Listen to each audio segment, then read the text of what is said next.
ختم نبی ظلم لردی فاطمیم اشرجک شیعه گرک قاتلini ləneliyəm Lənədə vəhyevinin hürmətini sındıramam Lənədə Fatimənin dərgəhinə ot vuramam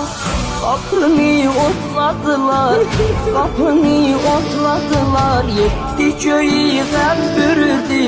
Mihədər qanə batıb aləmi matəm bürüdü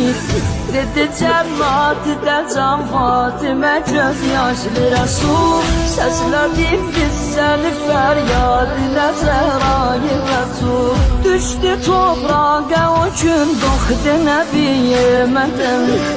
Dayanıb həsrət ilə baxdı Hüseyin o Həsən Dər o divar